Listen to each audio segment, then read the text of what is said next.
Zero है। तो साथियों, ओबीसी की जनगणना ब्राह्मण क्यों नहीं करना चाहते हैं? इसीलिए नहीं करना चाहते हैं कि ओबीसी इस देश की सबसे बड़ी आबादी है और वर्तमान ब्राह्मणवादी व्यवस्था ने उनके सारे अधिकार खुद खा लिए हैं और 3.5% अल्पसंख्यक ब्राह्मण ओबीसी के अधिकार खा खाकर ज्यादा ही तगड़ा हो गया है। ओबीसी को मालूम होने के लिए ये सम्मेलन किए जा रहे हैं।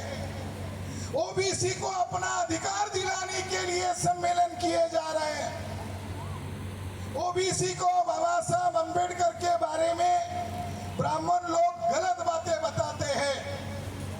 ओबीसी ये जो शब्द है, ये महामानव डॉक्टर बाबा साहब अंबेडकर ने दिया हुआ शब्द है। अदर बैकवर्ड कास्ट, ये शब्द बाबा साहब अंबेडकर ने पार्लियामेंट संविधान सभा में दिया। जिन 5 ओबीसी लोगों को बाबा साहब अंबेडकर ने अपने निवास पर भोजन के नाम पर बुलाया और कहा, अरे मैं देने के लिए बैठा हूँ, जब मैं बोलता हूँ ओबीसी को भी दे दो, तो पंडित जवाहरलाल नेहरू बोलता है, कौन ओबीसी है? सारी संविधान सभा के अंदर जो पंडे बैठे हुए हैं वो बोलते हैं, अंबेडकर साहब आप अपने लोगों का मांगो, कोई ओबीसी नहीं है। जब कोई बोल नहीं रहा था तो बाबा साहब अंबेडकर का विरोध हो रहा था। जिस नेताओं को, जो अपने आप को बड़े बड़े नेता कहने वाले लोग थे, उन 5 लोगों को बाबा साहब अंबेडकर ने कहा, अरे आप बोलो, देने के लिए मैं बैठा हूँ। तो उसमें पंजाब के हुकुम सिंह थे और महाराष्ट्र अमरावती जिले के पंजाब राव देशमुख थे। उन्होंने कहा, कल हम आवाज उठाएंगे। जब कल संविधान सभा की बैठक शुरू हुई, एक ने भी अपना मुंह नहीं खोला। बाबा साहब देखते रहे, अब खोलेगा तब खोलेगा, आवाज बंद। तो बाबा साहब अंबेडकर ने जान लिया कि नेहरू के साथ ये मिल चुके हैं और नेहरू ने जानकारी ली और पंजाब राव देशमुख को कहा कि तुम्हें क्या चाहिए? अंबेडकर तो प्राइम मिनिस्टर बनने वाला नहीं है, मैं बनने वाला हूं। तुम अगर कुर्मी हो तो तुम्हें मैं कृषि मंत्री बनाता हूं और तुम्हारी याद अजरामर रहे, इसके लिए 100 एकड़ की तुम्हारे नाम की यूनिवर्सिटी बनाता हूं। इतने सौदे में मुंह बंद कर दिया। बाबा साहब अंबेडकर ने ओबीसी का मुद्दा खड़ा किया, तब वो कह रहे थे कि कोई ओबीसी नहीं है, आप ये मुद्दा बेवजह खड़ा कर रहे हो। बहुत हंगामा हुआ। बाबा साहब अंबेडकर ज्योतिबा फुले के अनुयायी थे, शाहू महाराज का कर्जा था, अपने पुरखों की विरासत जानते थे।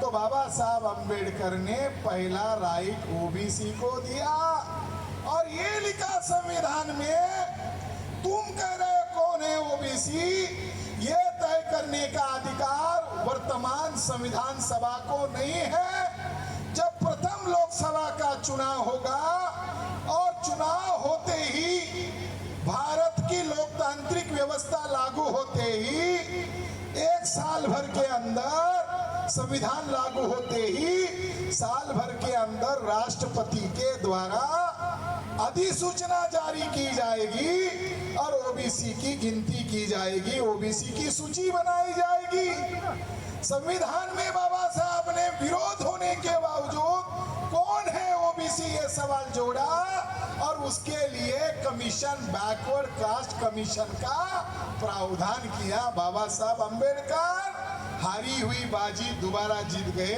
ओबीसी बोल नहीं रहा था। साल भर गुजर गए, नेहरू उसके ऊपर अमल नहीं कर रहा है। यह देखकर डॉक्टर बाबा साहब अंबेडकर ने नवंबर 1951 में लॉ मिनिस्ट्री का इस्तीफा दिया। उसमें 5 वजह में पहली वजह थी कि ओबीसी का कमीशन बना नहीं रहा है और नेहरू ओबीसी की गिनती नहीं कर रहा है, इसलिए मैं इस्तीफा दे रहा हूं।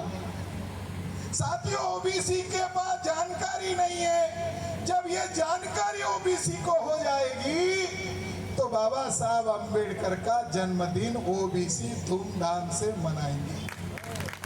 जानकारी नहीं है। ब्राह्मणवादी लोगों ने जो पढ़ाया उसी को मान रहे। तो बाबा साहब अंबेडकर के कारण, बाबा साहब अंबेडकर के इस्तीफे के कारण नेहरू को मजबूर होना पड़ा और काका कालेलकर कमीशन का गठन करना पड़ा। पहला कमीशन बना ओबीसी का। नेहरू बड़ा धूर्त ब्राह्मण था, समस्या ओबीसी की थी, मगर चेयरमैन ब्राह्मण बनाया। और वो भी गांधीवादी, जो ब्राह्मण था काका कालेलकर, उसने कमीशन बनाए 3 वॉल्यूम्स में। और जब वो संसद के पटल पर रखने का मौका आया तो नेहरू ने उसके पास से 60 पन्ने का लेटर लिखवा लिया और नेहरू बदमाश ब्राह्मण ने पार्लियामेंट में कहा, जिस कमीशन का चेयरमैन कमीशन से सहमत ना हो उस कमीशन पर चर्चा क्या करे। इस तरीके से ओबीसी को अधिकार वंचित करने का काम प्रथम लोकसभा का चुनाव होते ही किया गया और 1955 में ओबीसी के काका कालेलकर कमीशन की हत्या कर दी। नेहरू मर गए। नेहरू मरने के बाद इंदिरा गांधी आई। इंदिरा गांधी को लगा समर्थन करती हूँ तो ब्यूरोक्रेट चला जाएगा, आईएएस आईपीएस ब्राह्मणों के नियंत्रण में है, ओबीसी का वर्चस्व हो जाएगा, विरोध करती हूँ तो राजनीतिक सत्ता चली जाएगी। इसलिए इंदिरा गांधी ने ऑपरेशन ब्लू स्टार की योजना बनाई और निहत्थे सिखों के ऊपर मिलिट्री एक्शन की ताकि ओबीसी के मुद्दे को दफन किया जाए। इस तरीके से ओबीसी के मुद्दे को दफन कर दिया गया।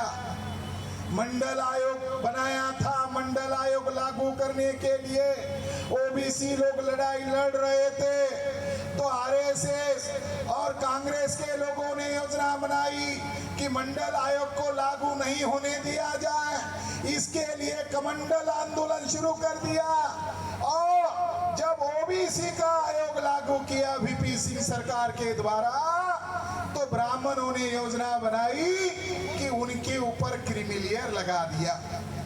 आज ओबीसी मंडल आयोग के अनुसार 52% है, मगर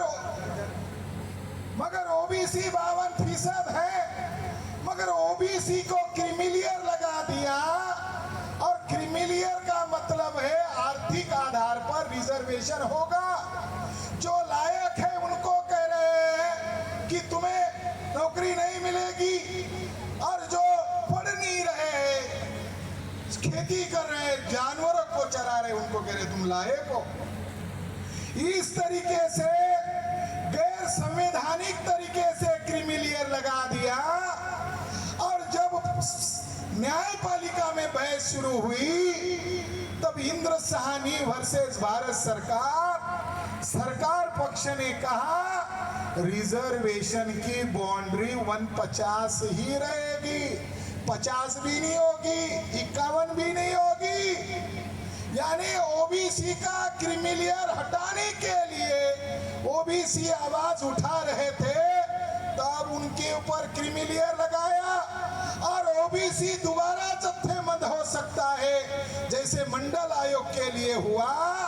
इसलिए ब्राह्मण लोगों ने सोचा ये ओबीसी अगर जत्थेबंद हो गया क्रीमी लेयर हटाने के लिए तो शायद ब्राह्मणों को भारत छोड़ना पड़ेगा। तो ब्राह्मण कांग्रेस, ब्राह्मण आरएसएस क्रीमी लेयर के मुद्दे को दफन करने के लिए 6 दिसंबर 1992 को बाबरी मस्जिद गिराई ताकि ओबीसी अपनी हक की लड़ाई छोड़ दे और मंदिर मस्जिद की लड़ाई में एंगेज हो जाए। बाबरी मस्जिद ओबीसी अपने हक के लिए जत्थेबंद न हो इसके लिए किया गया क्राइम है। अब ये विषय